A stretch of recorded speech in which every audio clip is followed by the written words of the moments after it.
زاہد یہ بتائیے کہ نیب نے کیا صرف ان فرمز کو انوالو کیا ہے یا کہ اسی طرح اور بھی فرمز انوالو کیے ہیں اور ان پہ خرچہ ہو رہا ہے؟ دیکھیے صافی صاحب، یہ اب ایشو براڈ شیٹ کا آیا ہے. اس سے بڑھ کے ایک اور امپورٹنٹ چیز ہے. 5 انٹرنیشنل لیگل فرم نیب نے انگیج کی تھی جن کو 5 ارب 60 کروڑ روپے ایک پلج کیا گیا تھا کہ نیب دے گا اگر وہ اوورسیز میں پاکستانی لوگوں کے جو الیجڈ اکاؤنٹس ہیں یا لوٹڈ منی ہے وہ ٹریس آؤٹ کریں یا ان کے کیسز کانٹیسٹ کریں. تو جو نیب کے اس وقت آفیشیل تھے، انگیج تھے، فائنانس ڈپارٹمنٹ تھے یا نیب کے لوگ جو 2003 سے 2009 کا دورانیہ ہے، جو انفارمیشن ہم نے کلیکٹ کی ہے وہ بڑی حیران کن اس کے انکشافات ہیں. 5 انٹرنیشنل کمپنیز جو لا فرم تھی، وہ اس کے پہلے میں آپ کو بتانا چاہتا ہوں. ایم ایس کینڈال فری مین تھی، اس کو ہائر کیا گیا تھا، انگیج کیا گیا تھا اس کو. ایم ایس کس سال میں کیا تھا؟ یہ 2003 سے 2009 کا دورانیہ ہے جو میں آپ کو بتانا چاہ رہا ہوں. ان 5 انٹرنیشنل فرم کو انگیج کیا گیا تھا. کینڈال فری مین ایک فرم ہے، ایم ایس بیکر ایسوسیٹ تھا، اس کے علاوہ ایم ایس پیتھون اینڈ پیٹر یہ ایک یو کے بیس فرم تھی. ایم ایس جے اولیرو ایک فرم تھی. اس کے علاوہ ایم ایس لالیوے. یہ 5 فرم تھی. 5.6 بلین روپیز کا ایک پلج دیا گیا تھا نیب کی طرف سے اس دورانیے میں، جو 7 سال کا دورانیہ بنتا ہے کہ آپ ایسٹ ٹریس آؤٹ کریں.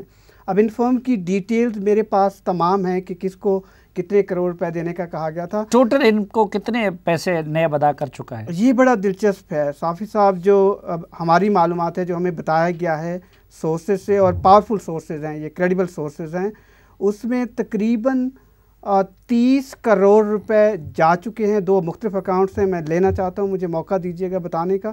احتساب cell united national bank London کا ایک اکاؤنٹ ہے جو کہ خود نیب کا ایک اکاؤنٹ تھا، اس سے پیسے ٹرانسفر کیے گئے تھے ان فارمز کو. اس کے علاوہ یونین بینک سوئٹزرلینڈ میں ایک اور اکاؤنٹ تھا جو کہ احتساب سیل ہی کا تھا. ان اکاؤنٹس کے ڈیٹیلز اور نام ہمارے پاس موجود ہے.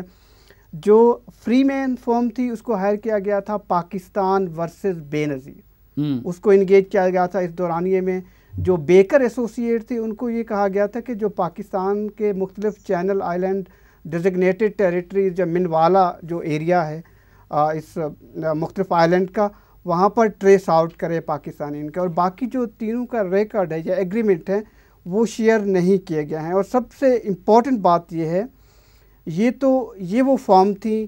اس کے علاوہ نیب نے 117 جو مختلف لوگ تھے، کنسلٹنٹ تھے، پاکستانی بیسڈ فارم تھی، ان کو بھی انگیج کیا تھا.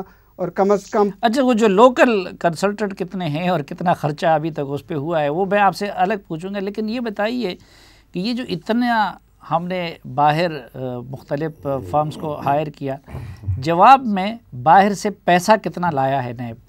یہ بڑا دلچسپ ہمارا ہے. آپ یوں کہہ سکتے ہیں کہ کچھ حاصل نکال نہیں ہے. نیب کی طرف سے جو آفیشلی 2 سال پہلے بتایا گیا تھا وہ کوئی تھوڑی سی اماؤنٹ ہے، 2 کروڑ 20 لاکھ کے قریب. اچھا، ان کے اربوں روپے میں ابھی ہم نے فائن بھی پے کیا ہے.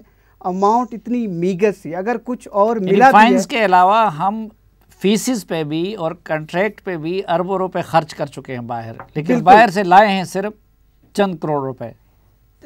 تھوڑی سی اماؤنٹ ہے، بالکل تقریباً نہ ہونے کے برابر. اور جو جتنے فیکٹس میرے پاس ہیں، کیونکہ ٹائم بہت کم ہے اور ہم خوش قسمت ہیں کہ قادر صاحب ہمارے ساتھ ہیں جو میں نے لا فارمز بتائی ہیں. اچھا، تو اس خوش قسمتی سے میں بھی ذرا فائدہ اٹھانا چاہتا ہوں. عرفان قادر صاحب، یہ مرتضیٰ نے جس دور کا ذکر کیا کہ جنرل حفیظ نے پہلی مرتبہ ان سے صحیح سوالات کیے اور یہ اندازہ لگایا کہ بھئی یہ معاملہ تو فراڈ ہے، دال میں کچھ کالا ہے. غالباً اسی وقت آپ پروزیکیوٹر جنرل تھے، تو اس وقت پھر یہ ان لوگوں کے ساتھ یہ معاملہ سٹاپ کیوں نہیں ہوا؟ یہ جنرل حفیظ، جو مجھے امپریشنز ہیں اس وقت کے، میں جب آیا تھا تو general Hafeez already chairman NAB تھے جی، اور میرا جو 3 سال کا ٹینیور ہے اس میں میرا جو پہلا 1.5 سال تھے وہ جنرل حفیظ کے ساتھ تھے. جب وہ چیئرمین تھے میں پروسیکیوٹر جنرل تھا، اور جو میرا بقایا جو 1.5 سال تھا اس میں میں پروسیکیوٹر جنرل تھا اور چیئرمین نیب جو تھے جنرل شاہد عزیز تھے. ٹھیک. اور میرے جو امپریشنز ہیں وہ یہ ہیں کہ جنرل حفیظ نے یہ جو کانٹریکٹ ہے جو کہ بہت ہی ایمبیگوسلی ڈرافٹڈ تھا، لاپ سائڈڈ تھا، اور اس میں جو رول تھا ان کا براڈ شیٹ کا اور ایک اور فرم تھی IAR، ان کی کوئی کاوشیں شامل نہیں تھیں، اور ان کو جو ٹارگٹس دیے گئے تھے اس میں انہوں نے کوئی خاطر خواہ نتائج جو تھے وہ شو نہیں کیے تھے.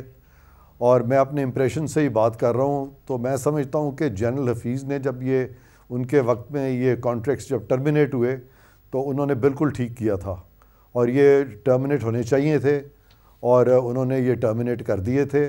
اور اس کی وجہ یہ تھی ٹرمینیشن کی کہ اس میں یہ کہنا کہ ان کی کاوشی کوئی نہیں ہے تو پھر بھی ان کو پاکستان کے اندر اور پاکستان کے باہر اگر ریکوریز ہوتی ہیں تو پھر بھی ان کو شیئر ملے گا، ان کا حصہ ملے گا 20%. تو ایسی بات کانٹریکٹ میں واضح طور پہ نہیں لکھی ہوئی تھی. اور اس طرح کے کانٹریکٹس جو کہ ڈرافٹ کیے جائیں ان لوگوں کے ذریعے جو کہ باہر کے لوگ تھے، جس طرح براڈ شیٹ یا دوسری IAR، ان لوگوں نے یہ ڈرافٹ کیے تھے. اور اصول مسلمہ اصول جو ہے کانٹریکٹ لاء کا وہ یہی ہے کہ جو ڈرافٹ کرتا ہے اگر وہ ابہام چھوڑ دے تو وہ جو ایمبیگوٹیز ہیں، وہ جو ابہام چھوڑا گیا ہے وہ ان کے خلاف استعمال ہوتا ہے، ان کے حق میں استعمال نہیں ہو سکتا. اور ایک اور بھی چیز ہوتی ہے قانون میں جس کو ہم کہتے ہیں commercial common sense. Commercial common sense کو بھی اگر سامنے رکھیں تو ایسا کانٹریکٹ انکانشنیبل ہوتا ہے جہاں پہ کہ ایک شخص جو ہے اس کا رول ہی کوئی نہ ہو اور وہ کہے کہ مجھے تو ہر حالت میں آپ نے 20% دینے ہیں. اور نہ صرف یہ بلکہ ایک ڈاکٹرن ہے جو ڈاکٹرن آف کنٹرا پریفرنٹم کہلاتی ہے. اس ڈاکٹرن کے تحت ضروری ہے کہ جس شخص نے ابہام چھوڑا ہے کانٹریکٹ کی تشریح اس کے خلاف ہوگی.